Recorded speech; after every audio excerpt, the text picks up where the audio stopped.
So here we have the PF, and then here we have the brachioradialis. Everything else is going to be an extensor.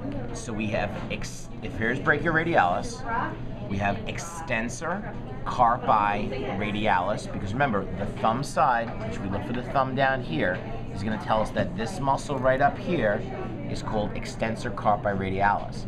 But this is called extensor carpi radialis longus, because it's longer, and the shorter one is called extensor carpi radialis brevis, and think brevis brief.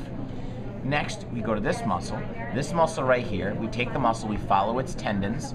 Notice that its tendons go down to the fingers. Another word for fingers is digits. So we call them extensor, because it's going to cause extension when it contracts, digitorum. So this is the extensor digitorum, because the tendon goes down to the digits. Back up here, you see this small muscle right here. We are going to follow its tendons down toward the pinky. The pinky is the digiti minimi. It's on the extensor side. Remember, the back of the hand is going to be the extensor side.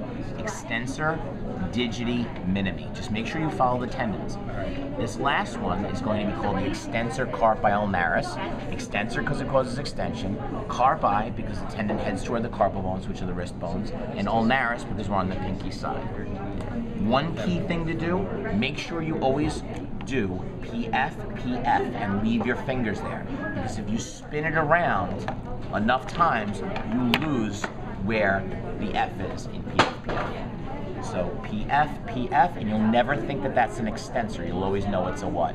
Flexor. Everything else, except for the brachioradialis, is a extensor.